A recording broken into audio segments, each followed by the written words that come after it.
So there's three things that riders love to argue about when it comes to riding and race fitness. It's like, should we be doing more cardio? Should we be doing more weight or strength work or avoiding that altogether? Or is it really just up to getting time on the bike and none of the gym stuff and none of the off-bike stuff is even worth doing? So in this video, I'm just going to clarify exactly what you guys need to do to be able to help you with your riding and racing, so you can enjoy your riding and racing more and waste less time doing stuff that doesn't work. So first thing, when it comes to cardio, is cardio training helpful for riding and racing? Yes, of course it is. Plenty of different types of cardio that you can do. Okay, you can do things like you can use a rowing machine. Okay, you can go for a run. You can go cycling if you enjoy cycling. You can go swimming. Heaps of stuff that you can do to build cardio. Reason that building cardio is important for riding is that's what's building your endurance. Okay, that's going to be the difference between you being able to ride hard for a few laps and then getting out of breath and not being able to recover, or the difference for you being able to ride a 20-minute moto or ride a 3-hour enduro at a comfortable pace all the way through and be able to recover quickly from the tougher sections. So how do you do that? So it's a mixture of two types of cardio. First thing you can do is you can bang out some intervals, say on a rowing machine, okay?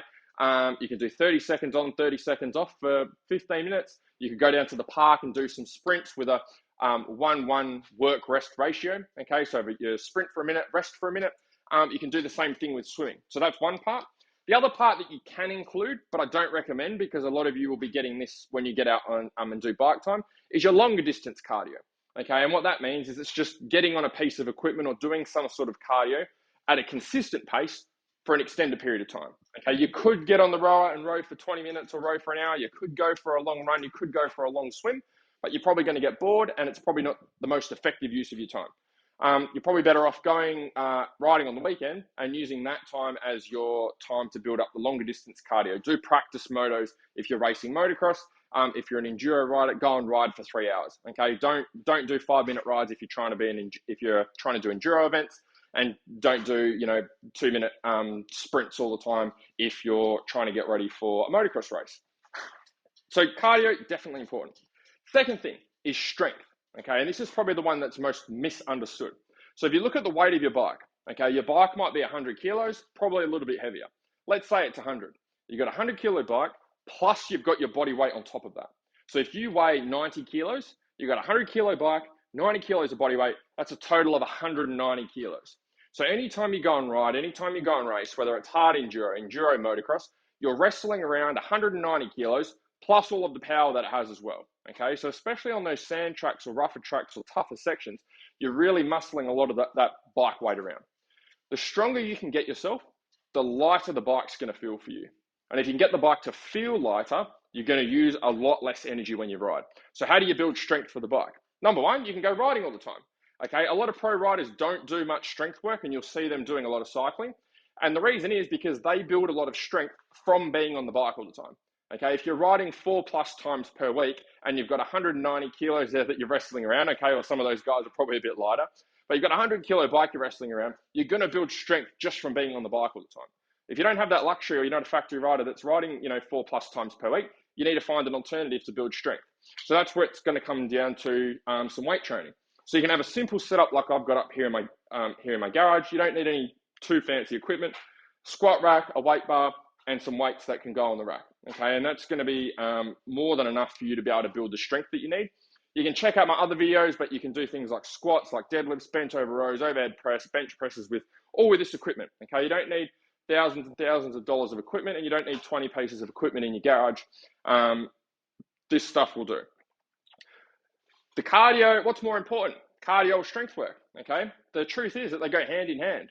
So if you've got someone who's really, really, really good at cardio, okay, they've got really good endurance, they're really good at the intervals, but they're really weak and they're not actually that strong, what's going to happen is when they get on the bike's going to feel really heavy for them, okay? And because the bike's going to feel heavy, they're going to get out of breath very quick. Their endurance isn't going to last very long because the weight's going to be too heavy, okay? So if you can likewise on the other side, if you've got someone who's really, really, really strong, okay, but their cardio is not very good, they're going to find it easy to wrestle the bike around and get it into position, but they're not going to be able to do that for very long, okay? They're going to exert themselves and get out of the breath very quickly. So you need a combination of both. You need to make sure that you have a high level of strength, okay? We always should be trying to increase and get stronger than what we are now so we can keep making the bike feel lighter. And then we've also got to improve our cardio and the stuff that we do here to build our endurance so we can be more consistent with that strength when we're riding. Okay, we're not just strong at the start and then fading off or dying off as we get to the end of the run. Third thing is bike time. Okay, is bike time important? Yes, 100% it is. The reason that bike time is so important is because that's where we build our skills. Okay, if you do all of the cardio work, the interval work, and the long distance stuff, and you do all of the strength work, okay, and all of the weight work, but you never get on the bike, when you get on the bike, you will probably feel terrible if you do not ride. And the reason that that happens is because the more you ride, the more efficient you get when you're riding. Okay, and what I mean by that is the more you ride, the more efficient and the more used to riding your body gets. And the more used to riding your body gets, the less energy it uses when you ride. So the strength work and the weight work and the gym work and all the cardio work and all of this stuff, it doesn't replace riding. Okay, it works together with riding. So if you're not able to ride 4+ times per week and build all of your fitness and build all of your cardio and build all of your sprint and interval work and build all of your strength just because you're spending shit tons of time on the bike, then you have to make up for that some other way. Okay, and the best way to be able to supplement that, the best way to be able to do that and help aid your riding is by using stuff in the gym that's a bit more accessible during the week. So hopefully this clears up the debate. Ultimately, all three are important. You have to be doing cardio, you have to be getting stronger, and you have to be spending time on the bike. When you can nail all three of those, okay, and you have them all working perfectly together, that's when you're going to see a good amount of progress, you're going to enjoy your riding and racing more, and you're going to be able to ride harder for longer. If you'd like some help with this stuff, apply for my Faster Laps program below. Otherwise, hopefully you enjoyed this video.